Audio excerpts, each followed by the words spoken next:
Hello, everyone, and welcome back to another episode of 1990's Represent. We're starting out our sixth cycle of 1997 with an album. In this episode, we're talking about Third Eye Blind with their self-titled debut. It's a pretty good album overall. Like I will say, there's like a lot of great tracks on this, like Semi-Charmed, Life is on here, Jumper, Graduate. Didn't listen to this album right when it came out, but I remember probably like seeing the music video and hearing on the radio at the very least Semi-Charmed Life quite often. It shows up in the soundtrack or the unofficial soundtrack to Wild Things, which came out about a year later. Wild Things, one of my favorite movies. We covered that on the 1998 series. But yeah, this album is just really good overall. I listened to it again somewhat recently, or re-listened to it, I should say, and had a very good time with it. So I've got my notes here. We're going to get through these notes, and then we'll get to our track list and all that like we always do. Let me just pull my notes up here. All right, there we go. So Third Eye Blind, again, self-titled debut. First release April 8th, 1997. Again, their very first album here. A few singles off of this album include Semi-Charmed Life, probably their most well-known song, I would say. Then you have Graduate, How's It Going to Be, Losing a Whole Year, and Jumper. So I would say out of those singles, my favorites are definitely Semi-Charmed Life, Jumper, and probably How's It Going to Be. Graduate's good, and Losing a Whole Year is all right, but like I think those three, Semi-Charmed Life, How's It Going to Be, and Jumper are just excellent tracks. The cover art is by Christine Alicino, I think. And I have a quote here from the photographer about this. Let me just bring my quote up here. The quote was that they were hired to quote, photograph a young woman with an expressive mouth in my edgy Polaroid style. And then she got like really dark lipstick, like dark red lipstick and eyeliner for the album art. The album art is kind of almost like weirdly terrifying because it looks like, like they're covering their eye like that, like they've maybe had their eye like ripped out or something. That's kind of the vibe I always got from the album art on this.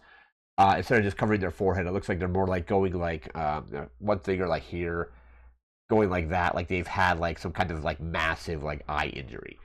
So kind of terrifying artwork, and that's kind of the vibe I always took from the artwork was that. You see here, like I mentioned earlier, Semi-Charmed Life shows up in Wild Things, and then weirdly in all places shows up in a Guitar Hero game. The guitar work on this song is good, but it's just kind of an interesting choice for a Guitar Hero game. And the choice of the Guitar Hero game was Guitar Hero Van Halen. So I don't know exactly like how they like whoever, like I don't know if it was Harmonix at the time. I don't think it was Harmonix. I think it was then Red Octane or Activision. I forget who developed Guitar Hero 3 because it was after Harmonix started doing the Rock Band games.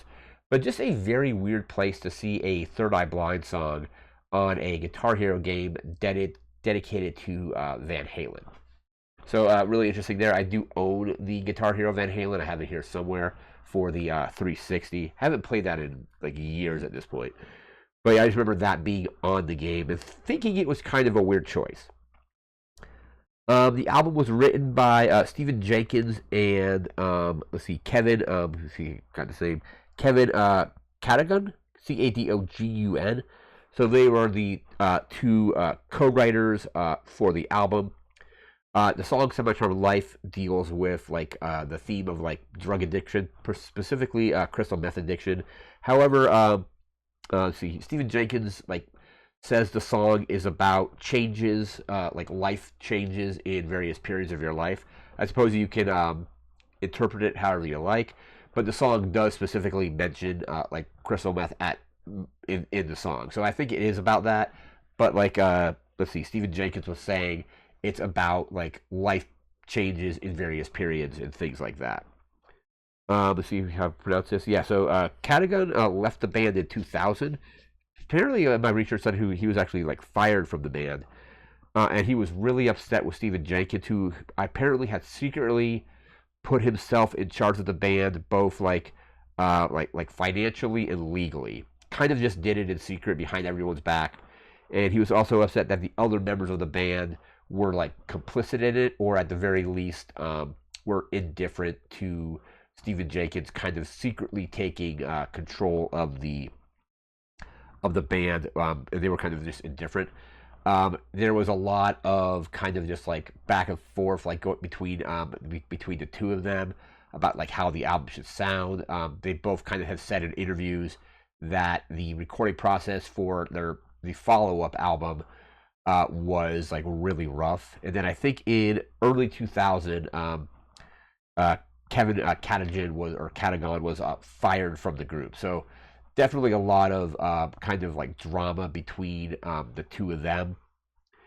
That I knew there was issues with like within the band at some point, and I wasn't sure exactly when I got to my research on this. It was because he had financially put himself kind of in charge of the band, like in secret, which is kind of not a great move to do. We're gonna get into our reviews of this. This album basically falls under, I would say, under alternative music.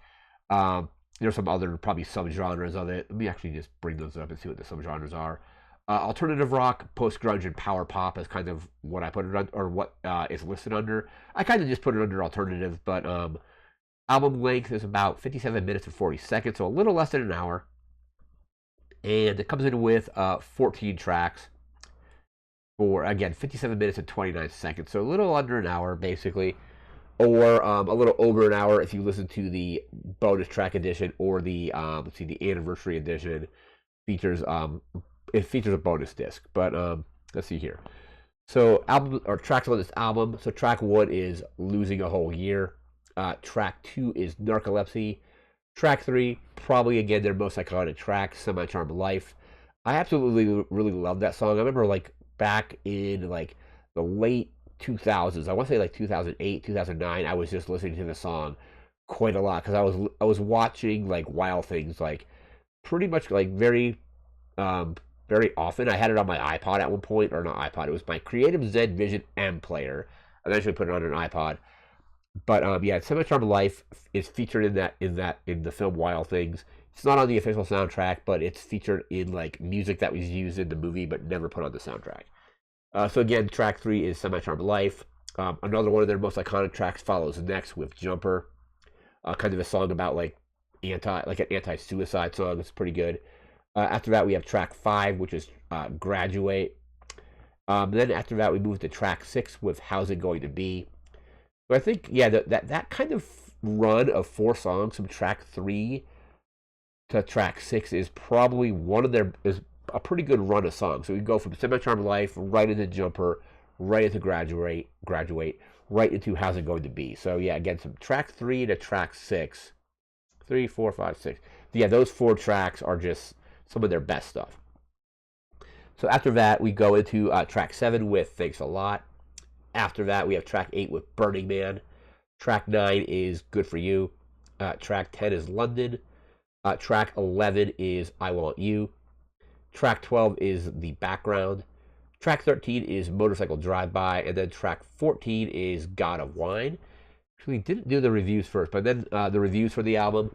Pretty good reviews overall. AllMusic has it at a 4 out of 5, while the Encyclopedia of Popular Music gave it a 5 out of 5. Entertainment Weekly with a B at 8.3 from Pitchfork. Rolling Stone Album Guide had it at a 3 out of 5.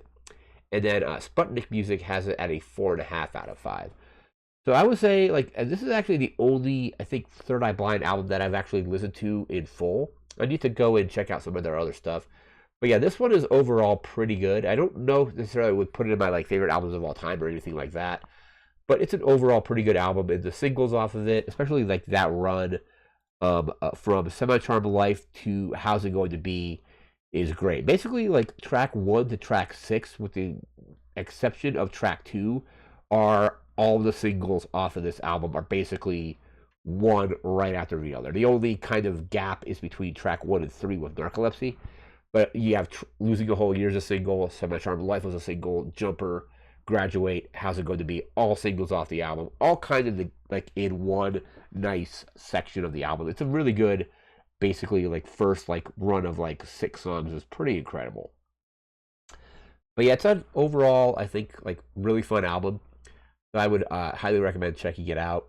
Again, I don't think I put it on my like best albums of all time list, but it is a fun album to break out from time to time. And again, it's our first album in this cycle of 1997. With that, we're going to wrap up the episode. But yeah, that's going to do it for now. So remember to like, comment, share, and subscribe.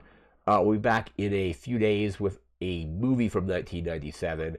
And then we'll be following that up with a video game shortly after, before jumping back into 1998. If I can see if there's anything from 1998 that I haven't covered yet, because I covered a whole bunch of stuff on the 1998 series, and then obviously the episodes from 1998 for this series as well. So gonna have to kind of think outside the box for the 1998 ones before we jump into 1999, and then eventually start back over with a whole new cycle after that. But again, that's going to do it for now. So thanks again for watching. Take care and have a good one. See ya.